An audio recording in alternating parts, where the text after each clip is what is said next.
Yeah, well, what a bummer that David Hand didn't want to notify the Republicans of the passage of a very good resolution proposed by me.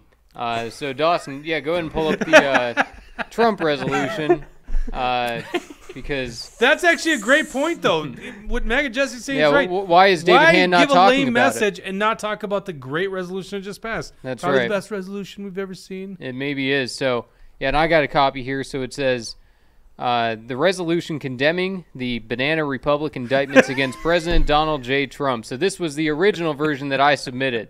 Whereas President Donald J. Trump has been subjugated to phony witch hunts and indictments to attack his 2024 campaign, whereas never in American history has a former president or the leading candidate for president been indicted, especially for lies and made-up crimes. Whereas dirty politics by the deep state should not target political opponents, whereas Alvin Bragg, Jack Smith, and Fani Willis are corrupt lawyers doing the bidding of the deep state, whereas we the people must fight to save America and demolish the Banana Republic, whereas the State Central Committee of the MNGOP stands in support of President Donald J. Trump and against all the fraudulent indictments and crimes, whereas the State Central Committee of the MNGOP will fully support President Donald J. Trump. And charges, you said. Yep, and charges. Yeah.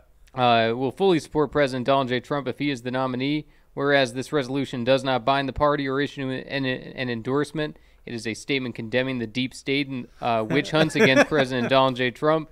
Therefore, be it resolved that the State Central Committee of the MNGOP officially condemns any and all Banana Republic indictments against President Donald J. Trump. Now, what was the reaction to that when you read that?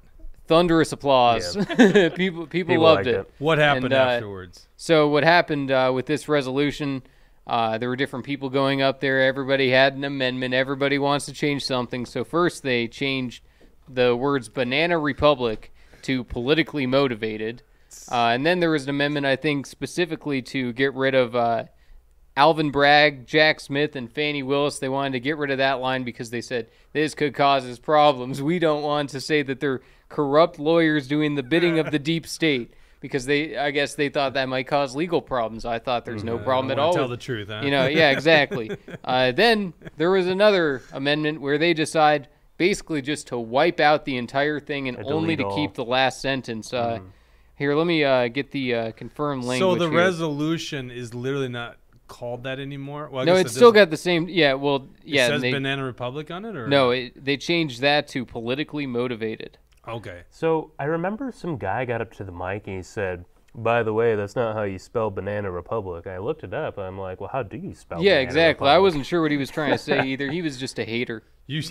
He was. You could see it. No, you could see it on his face. You should have gone, there's a Nikki Haley supporter. The one. Yeah. I knew there was one in here. Right. No, I think I know who that guy. You know the guy. I'll tell you afterwards. No, I know. Can I say it on it? No, it doesn't matter. It's Kevin Poindexter who got up there and said it. Yeah. I don't know if it was him, but pretty sure it was him. Let's see here. Why are we trying to protect that name? What? I don't know.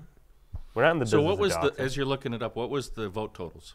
Doxing. So for this Trump resolution, I don't think that anybody called division on it, so I don't think that there was actually vote totals. But after the amendments were done, and it was stripped down just to, and here's what the resolution states: the State Central Committee of the MNGOP officially condemns any and all politically motivated indictments against President Donald J. Trump.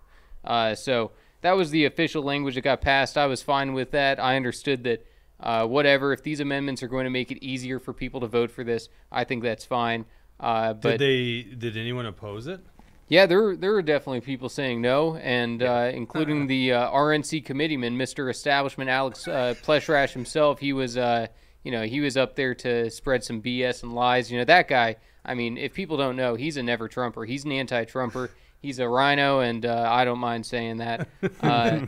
So, yeah, it went great. The Trump resolution passed, and I thought about time, because the reason I felt like I even had to introduce something like that was because the MNGOP has been totally silent, deafening silence, as as Trump's home was raided, as the charges were coming in, as the indictments were coming in. Where was the MNGOP? Silent. And I even told David Hand yesterday. I told him that the silence makes people like me think that you are anti-Trump. The silence indicates that you don't want Trump to be the nominee, and it appears that the MNGOP has totally abandoned him after 2020. So I was happy that we were able to get the resolution passed, and it shows that the grassroots of Minnesota and the state central committee, we're Trump people. We're Trump people. Is your fishing friend, does he live in Texas? Yeah, Oh, so that's who started the Brad Ganser fan club? Yeah. that's where I go Okay. to catch the real fish. Yeah. Nice. Well, allegedly. Yeah.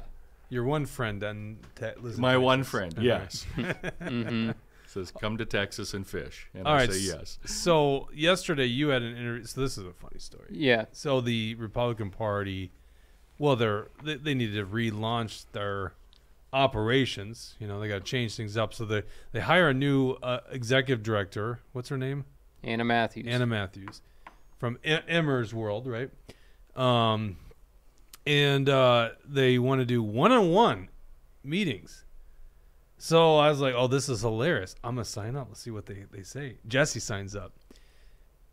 I thought, like, there's no way they're going to do it. And they reach out to me the other day. Now, tell me the venue changed. They moved to a library last minute. But they say, yeah, just want to confirm you're going to be there. Well, I was so busy yesterday, but Jesse wasn't, so we'll get to his story. So anyhow, I'm chatting or texting with Anna Matthews, and they allegedly would like to meet. And I go, well, okay, first of all, what's the point of me meeting with David Hand in private? I think it's owed to you guys to hear the conversation. Okay? What's that, Dawson? I didn't hear him say anything. That was a loud yawn. So am I hearing things? You might be. I didn't hear nothing. I didn't hear anything. Maybe I just saw him go. So anyhow, that was very bizarre. We're not connected. So anyhow, I invited him to come on the show, and I have no idea if they will. But I think that'd be good entertainment. Now, I personally think he owes it to you guys to come on the show, and I will be courteous. We're going to get into some stuff. There's no doubt we're going to get into some stuff because that guy's lied about this organization, lied about us. But we can have a conversation. I think you should come on the show. Do you agree with me? Let me know in the comment section.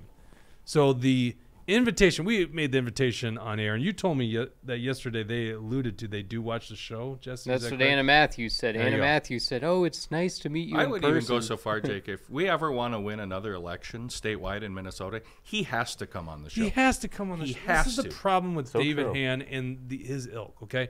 All right? He's establishment. That's what he is. He's anti-grassroots. It's so clear. We got so much evidence. You guys know this stuff. So if he wants to win an election, you got to go to the base first. They hate Action for Liberty. Why? Because we talk to the base. Now, they lie and say we only attack Republicans. Ridiculous thing to say. But you got to go. You got to win over the base. We're not just going to be blind and say, yeah, the party's great. At least they're not Democrats. Red team, red team. No, we're going to tell you the truth. So if he wants to win over the base, he's got to come on the show. All right? Yes. Otherwise, what do we do? I'm not going to do a private meeting with you. But anyhow, Jesse did a private meeting. So let's talk about your private meeting. You drove up to St. Cloud last night for a one-on-one with David Hand. Apparently, it ended up being a two-on-one. Is that correct? Yeah, no, it was a 2-on-1. You know, I get in there, and there's David Hand and Anna Matthews. They're ready to tag team against me. Anna Matthews, she's there to be the buffer. She's there to waste time. And you could just feel the awkwardness. You could see that David Hand don't want to talk with me. He was probably hoping I wouldn't show. And so there I am, you know, she's starting the conversation off. And I tell her right off the bat, you know, I'll be honest with you. Most of my questions are for David Hand.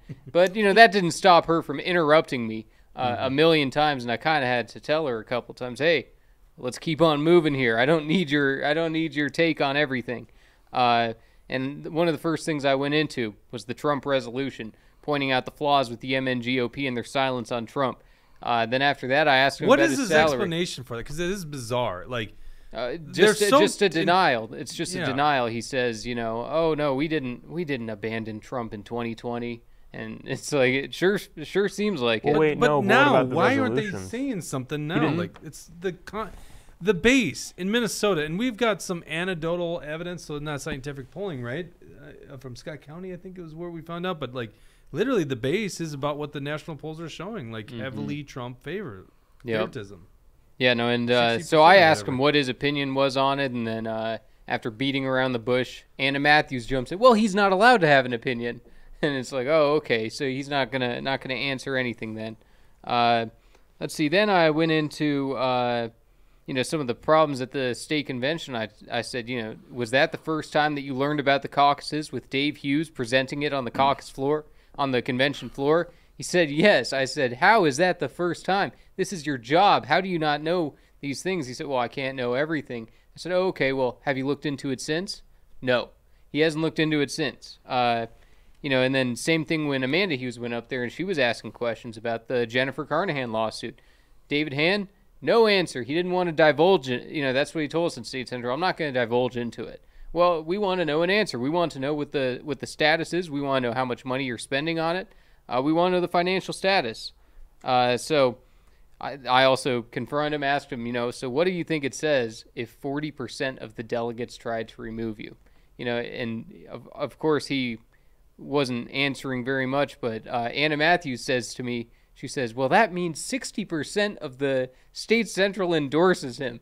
And I said, no, that's not what that means. That means that 60% didn't stand up to remove him right then at that meeting. That's not an endorsement of him, because as William was just saying, there were some people that, they weren't necessarily willing to make that move, but they're ready to get rid of Hand themselves. So that was, an interesting thing. And she was, there to, like I said, be the buffer. Then maybe we should pull up my resolution of Scott Jensen, because that ties into the next section of what I talked with David Hand about. Forgot you mentioned that. Yep. So I proposed a censure of Scott Jensen at the State Central Committee, and that was voted down 113 to 193. But that's still a sizable amount of for 113 delegates at that State Central to consider censuring Scott Jensen. I think it's a big deal. And unfortunately, a lot of the delegates didn't even know what the word censure meant. I was hearing all these idiots, so we don't need to censor Scott Jensen, taking away his First Amendment right. Oh, really? So, I thought it meant... Yeah, no, there was a bunch of that, and then funny. and then also people were saying, "What, you believe the Star Tribune?" I said he wrote the op-ed. op-ed. He has an editorial written by him. Jensen wrote the op-ed. I'm not saying Well, the not Star just that, but Tribune. he's been going around interviewing everybody about the same position. Yeah. Like, he's not being coy about it. Wait. Jensen's going around interviewing people? Yeah, he went on Michael Broadcorp's show, and he also did, I believe he did an Alpha News interview. I thought you meant like he was interviewing people. Like, what do Sorry, you think he's doing interviews with people. Yeah. Did he go in Alpha? Pretty sure. I didn't know that. Yeah, I'm not Either sure. that or he wrote an op-ed saying something similar. In Alpha? Are you sure? Yeah, about we that? talked about this. No, I thought they just wrote about how the Star Tribune. Are you Oh, sure? maybe. Yeah, I don't think you wrote an op-ed for them. That'd be interesting. Okay, but yeah, so here's what it says. Whereas Scott Jensen is to be censured by the MNGOP State Central Committee for lying to voters and flip-flopping on abortion. Whereas Scott Jensen campaigned during the caucuses, state convention, and primary as pro-life, as a pro-life, anti-abortion candidate, and stated on multiple occasions that he would ban abortions. Whereas in the general election, Scott Jensen continually repeated the dishonest talking point that suggested that Minnesota has a constitutional right to abortions. Whereas Scott Jensen wrote an op-ed in the Star Tribune on June 24th, 2023, in support of abortion, a position he has likely held for a long time, considering his previous internship at Planned Parenthood. Had to throw that one in there. Whereas Scott Jensen lied to voters about his position on abortion and changed his stance as was convenient with the political winds. Therefore, be it resolved that Scott Jensen is censured by the MNGOP State Central Committee. So, like I mentioned, that one I understood wasn't going to pass, and I was all right with that. I kind of just wanted the statement to be out there, just so people were at least questioning Scott Jensen and wondering what went on, and just to get a feel for the room and just see how many of us want to do something about this. And for there to be 113, that's a decent chunk of people. Yeah, but you said this had something to do with your interview with Hand. So what's then, after going through a lot of the things that happened at State Central with David Hand, I asked him, "Is it your opinion that Minnesota has a constitutional right to abortion?" And he said, "No, of course not." And I said, "Well, then why did you send an email out that said specifically that?" Because Everybody knows that David Hand sent out an email to Republican candidates demanding that they use the poll-tested talking point that says that abortion up to the moment of birth is a constitutionally protected right. And then when I presented that very same email to his face, he said, "No, I said the court said that." I said, "No." And then I read word for word. Nowhere in there did he say that's what the courts were saying. He was saying that was his position. And so he was trying to backtrack out of that every which way. Then he tried to blame Scott Jensen and said that, well, we were all just trying to follow what Scott Jensen wanted. And I said, just because Scott Jensen's wrong doesn't mean that everybody else needs to follow suit. And I asked him, so where in the Constitution is there a right to abortion up to the moment of birth? He said, well, that's what the courts determine. I said, well, where in the Constitution? Where in the Constitution? He had no answer, obviously. So I asked him, I said, is that the agenda that you would hope Republicans would implement if we had won a majority? He said, no. And I said, well, that's what you're telling them to do. So Dawson, pull up F10 there. I'm going to, as soon as you said that, I realized we had written an article on this. By the way, D. Kalush says at our booth at County Fair, it was 68% Trump. Yeah, that was at the Washington County Fair. Mm-hmm. This is what David Hand said. Was this dated? September of last year. And he's saying to basically, well, I'll just read it. As we gear up for the final stretch election season, the Democrats and the media will continue to try and bait you with questions about issues, most particularly abortion. This bait you. Well, that's a legitimate question people had. The state party and key stakeholders have developed and tested the following message, making this the official MNGOP statement response on abortion. If asked, the party recommends that you answer the question as follows. Here are the facts. Abortion up to the moment of birth is a protected constitutional right in Minnesota. The only two ways this can be changed are by the Minnesota Supreme Court overturning the existing law or by Minnesota voters passing a state referendum. That is an inaccurate statement. That is not a factual statement. It's nowhere in the Constitution. So you're saying he lied to you and said that he didn't say that? Right, like literally exactly. what he said. No, exactly. That's exactly what he was saying to me. He was saying, "No, I said the court said that." And I said, "Well, I've got your email right in front of me. I can read for myself."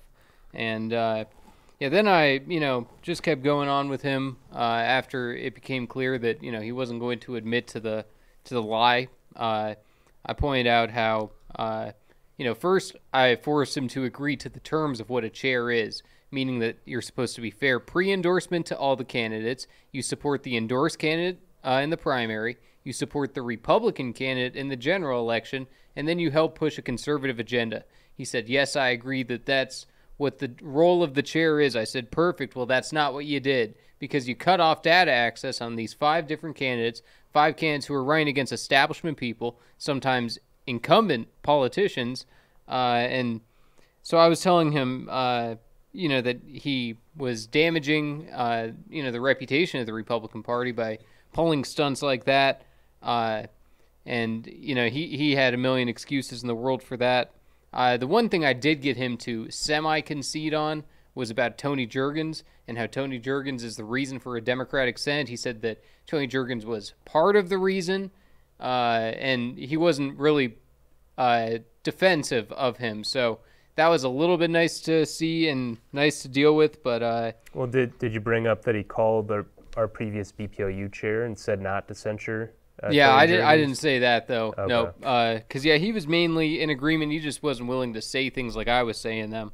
Then I went into, the Senate Victory Fund, the HRCC, and how all of these different Republican groups were supporting unendorsed candidates, unendorsed rhinos, over conservative endorsed candidates, and he was saying, well, I have nothing to do with that. I said, you're the chairman of the party. You're saying that bullshit. Yeah, of course. I said, you could call up your good buddy Kurt Doubt. You could call up your good buddies from the state Senate, and you could tell them that, they should not be endorsing or supporting any unendorsed candidates from the Republican Party. And, both between, Anna Matthews just chirping at every second, anything that I had to say. I'd specifically address David. I'd say, first of all, David, let me ask you a question. Then here's Anna. Well, let me jump in there. Why is she doing that? I thought it was a one-on-one. That's the whole point of them, is a one-on-one with David Hand. That's what exactly. So is she doing most of the talking then?